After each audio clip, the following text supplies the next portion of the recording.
Now at 10. A Christmas thief breaks into a nonprofit that helps homeless people, but their spirits aren't broken.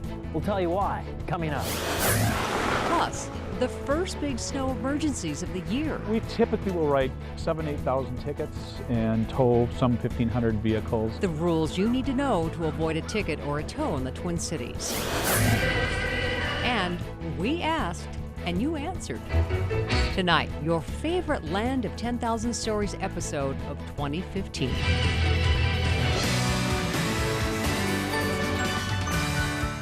Thanks for joining us. While many nonprofits are helping those in need this holiday season, a St. Paul organization is finding itself in trouble right now. Someone broke into Small Sums on Christmas night, stealing thousands of dollars in items. Jay Olsted joins us now with details. All new at 10. Jay? Yeah, Di, it certainly wasn't something they were expecting. In fact, the executive director of the organization wondered last night if they'd be able to meet their most immediate needs.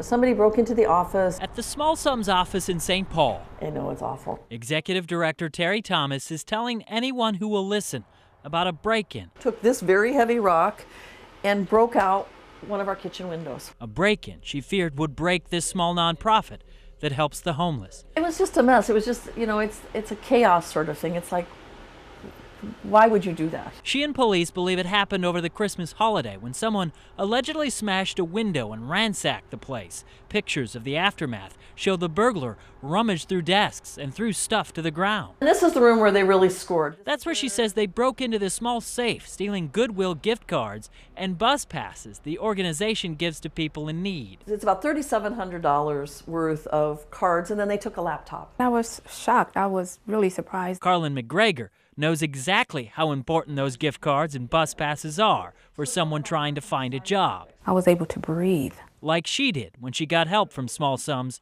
about a year ago. I was able to say, okay, now this money's here can go for lunch. This can go for dinner. Now I can eat. I sent out this email last night like a little bit before 11 o'clock. Desperate, Thomas reached out to supporters asking for help. I started getting emails from people. And almost immediately. She wrote, I am so sorry to hear this, Terry. She not only got emails back. Collectively, we want to reach a goal of raising $5,000. But donations that may help them raise back the money that was stolen and then some, proving this place may have been broken into, but certainly far from broken. It is so sweet. Police are still looking for the person or people responsible. Meantime, if you'd like to help out or just learn more about the organization, you can find a link to their webpage on ours at KARE11.com. Diana? All right, thank you, Jay. Well, a Blooming Prairie man is accused of falling asleep on a couch after a day of drinking and suffocating his 8-week-old son. 30-year-old Corey Stuckey of Blooming Prairie is charged with second-degree manslaughter and child endangerment.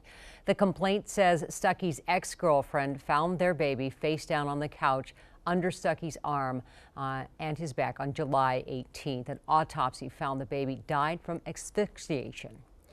The man police call a person of interest in Jacob Wetterling's disappearance will go to trial next March. Daniel Heinrich faces child pornography charges after authorities found explicit images of children in his home. A grand jury indicted him earlier this month on 25 different counts. Heinrich was arrested at his home back in October. Well, 2 women are suing Minneapolis, saying officers hit them with nightsticks during the recent demonstrations over the Jamar Clark shooting. This was the scene outside the 4th Precinct back on November 18th. The lawsuit says one of the women tried to use her phone to record police moving Jamar Clark protesters from the area. But the women claim officers threw the phone to the ground and smashed it. In the city's response, attorneys denied the claims and said the women did not comply with orders to move. Well, new at 10, KARE 11 News has learned of an ethics complaint filed against Minneapolis Council member Alondra Cano.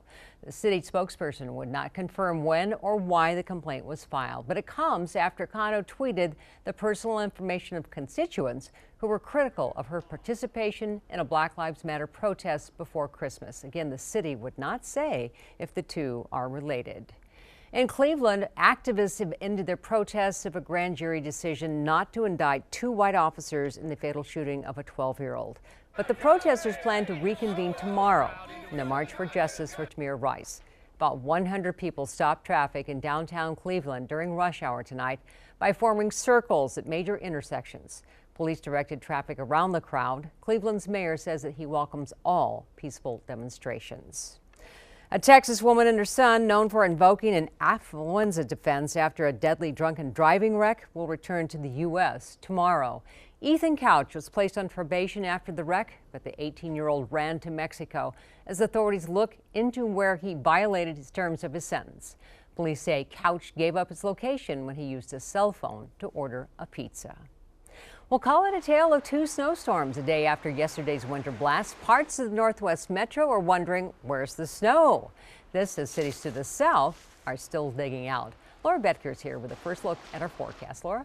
Hi there, Di. First, a look at who got the most. Most of these cities, of course, in southern Minnesota, but Mapleton, which is just south of Mankato a bit, came in with the top honors at 12.5 inches. Here in the metro, just an inch or 2 for parts of the North Metro, but get down to Lakeville, Apple Valley, Eagan. That's where we get in the 6 to 8 region. So far this season, the Twin Cities has accumulated 14.5 inches. That's almost 6.5 inches roughly behind average for the season as a total. We look at other cities across the state.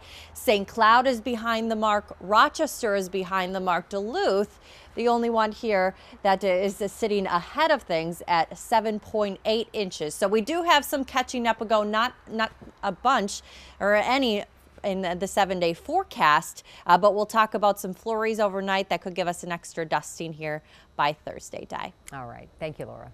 Well, it's hard to believe, but tonight is the first time in 2015 that Minneapolis has been under a snow emergency. St. Paul joins him as crews work to remove snow from the streets. John Croman joins us live with our parking do's and don'ts. John?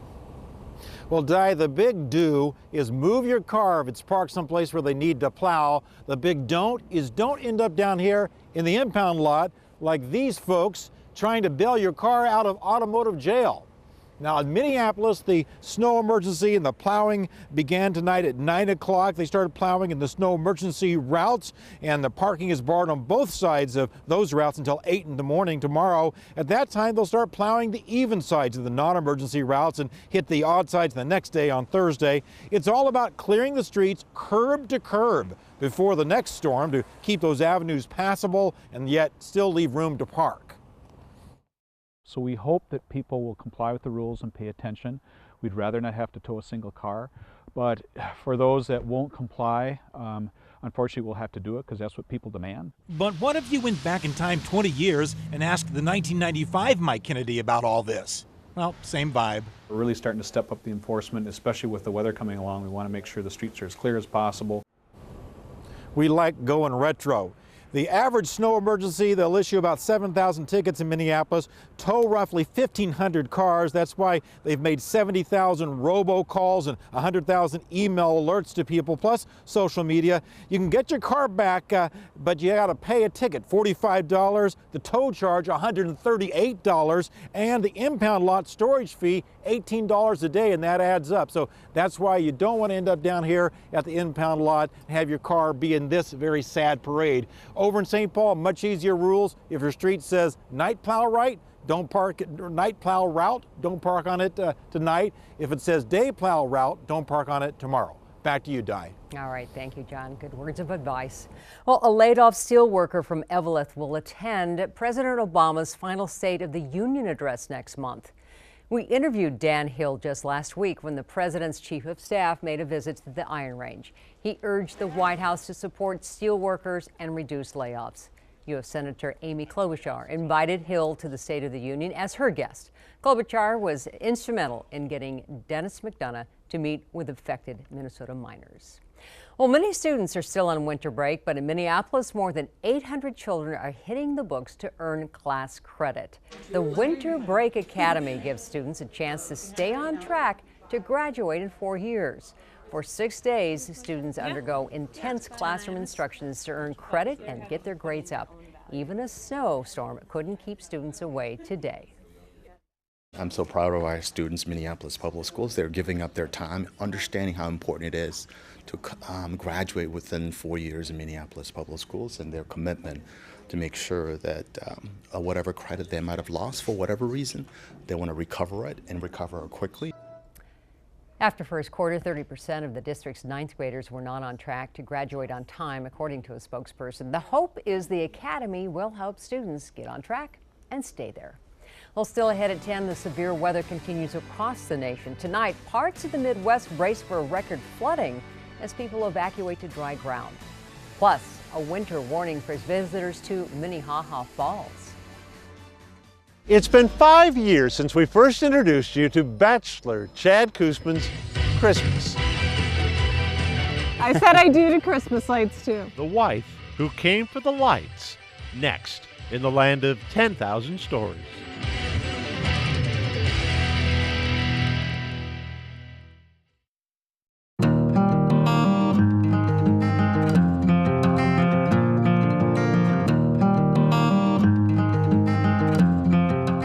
Twenty 2015 marked another incredible year in the land of 10,000 stories.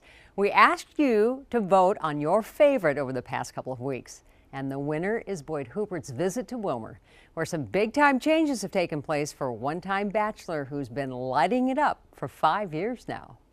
Here, throw the ball. When we first met Chad Koosman, Oh, good job. things were a little different around here. Right.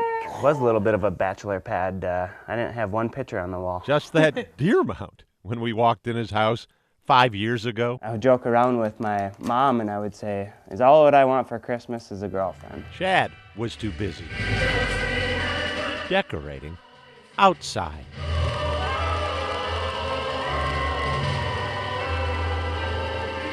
Chad's display has since tripled to 450,000 lights, connected by 50 miles of wires and cords, and anchored by 3 50-foot Christmas trees. It was fate and it was all in God's hands. No wonder the new girl in Willmar drove out with her parents to see it. I didn't know where I was going to find my wife, and then sure enough, the Christmas lights did it.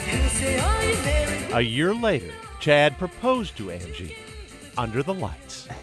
It was part of the saying I do. I said I do to Christmas lights too. But in Chad, Angie saw something even more illuminating. As an 8th grader, he shoveled sidewalks in exchange for toys for the Salvation Army. Hello. Then became the kind of bell ringer who'd lock himself for 10 hours in the center of a revolving door Getting a little nauseated here. to raise a couple $1,000s. But those lights, in just 8 years, have helped Chad and his volunteers Thank you very much. collect for Willmar's Salvation Army donations of more than $400,000. He's got a kind, amazing, giving heart that gives back to whoever needs help. Even if that means lending a hand to the other couples who've been getting engaged here, too. We took the Merry from the Merry Christmas. Instead of the M-A-R, it was the M-E-R-R-Y. Funny how one can set his sights on giving, Can you hook it? and in doing so, receive. Good job. I was trying to celebrate the light of Jesus Christ. Well, he blessed me with my light of the world. A house no longer empty, and a yard aglow in heart light. I mean, life can't get any better than that. Boyd Hooper, KARE 11 News, Willmar.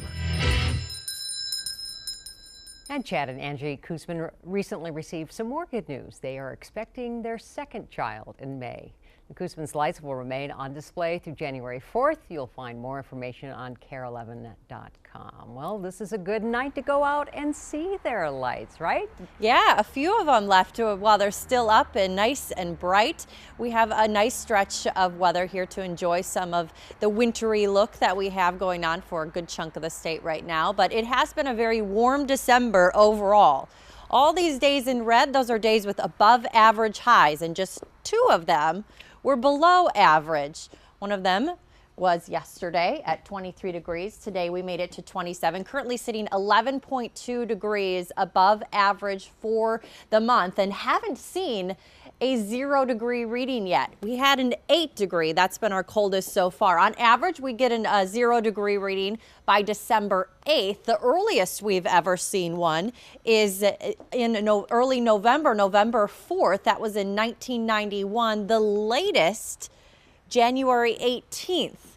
2012, 2002, and 1889 for those. Now, this is a long way to get to before, to give us some time to get one of those 0-degree readings. And in fact, some of the longer term models before that give us a shot at it. But overall, we are on track for a very warm winter. Again, today was above average at 27, and we're currently sitting, as I mentioned, 6.6 inches behind when it comes to snowfall. Everything is quiet now, just some clouds hanging on here, but there are some flurries here and there across the state, a lot of them in western Minnesota and into the Dakotas as we speak, and that'll start making its way in. Just some on and off flurries really as we head through the overnight tonight and in throughout the day tomorrow. Here's 8 a.m. tomorrow. We have some light flurries, a little bit of some snow shower activity going on just west of the Twin Cities. No big deal, but we will see some flakes falling, giving us just a little bit of an extra dusting on top of what we received. So less than a half an inch, right about a quarter of an inch for a good chunk of the state and into western Wisconsin.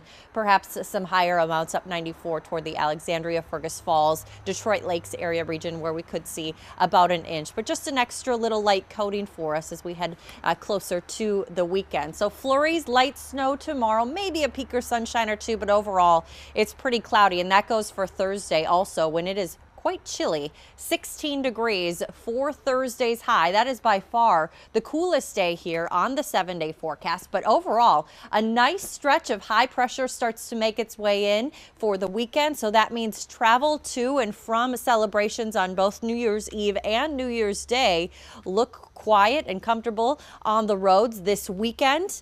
Fabulous time to get outside, get some fresh air. We're not stuck inside in the stuffiness. 30 degrees for both Saturday and Sunday. Those are above average highs. That averages are 24 for this time of year. So a nice couple of days here. Also quiet for those traveling perhaps to Green Bay on Sunday. Here's an early look at what we can expect at Lambeau Field for Sunday night football. Mostly clear skies. Wind chills will be in the teens to upper single digits through the game. Winds not too bad though, from the southeast at 5 to 10 miles an hour. So some good football weather there and good travel weather to get to and from the game. Not a bad 7-day forecast here, but for those who are left wanting more snow, not a great chance to see any in the next 7 days, Di. All right. Thank you, Laura. Well, if you plan to explore Minnehaha Falls this holiday weekend, be sure to view it from designated areas. Park officials say with the falls nearly frozen over, climbing on the rocks and ice is too unsafe. The stairs leading down to the creek below the falls are closed to the public in winter. People who access that area are trespassing. Record flooding is expected in towns along the Mississippi River after several days of torrential rains. At least 18 deaths in Missouri and Illinois are blamed on flooding. The entire town of West Alton, Missouri has been evacuated tonight, and flood concerns in southern Illinois have prompted a prison to transfer its inmates. Well, coming up, the Packers look to erase their loss in Arizona with a win against the Vikings this Sunday. Plus, the Minnesota Wild meet their biggest fans out in the elements for some outdoor hockey. Perks next with sports.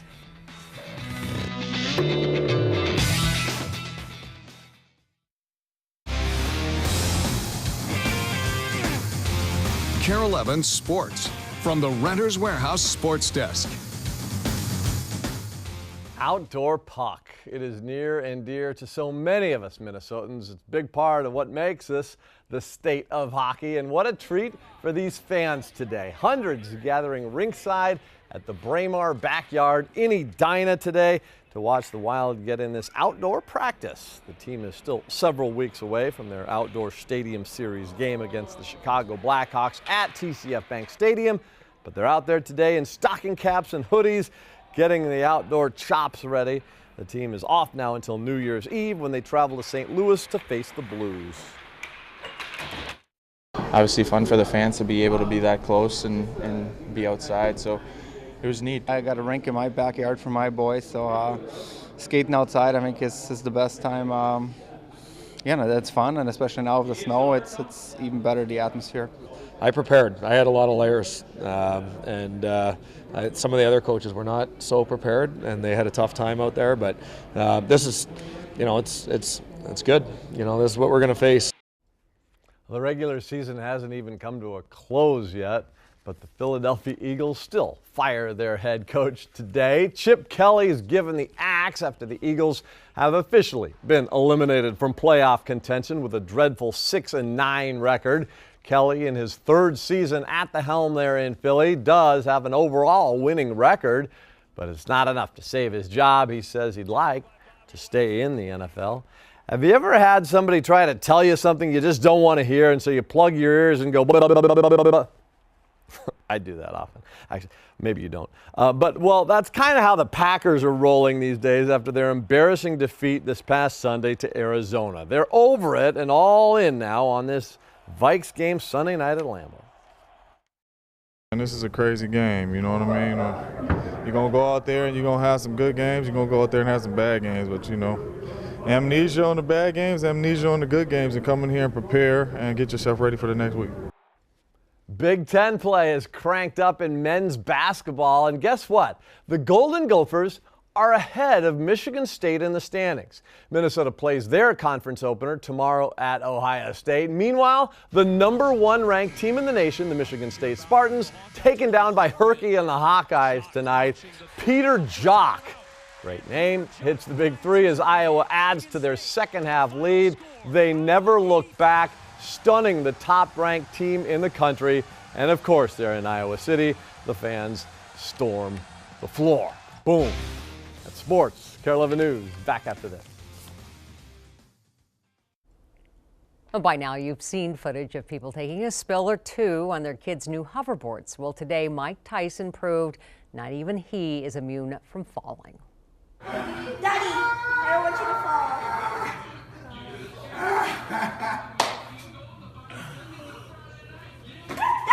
Oh my God. Oh my God. Ouch. The iconic boxer tweeted out this video today saying he'll need to get his daughter a new metallic pink hoverboard after cracking hers. He also assured fans that despite the rough fall, he's okay. The Consumer Product Safety Commission reports at least 70 ER visits since Christmas due to hoverboard injuries. I bet it's higher than that. I haven't seen him bite it like that That's since hard to Holyfield's ear. Oh my gosh, that's gotta hurt. Ouch.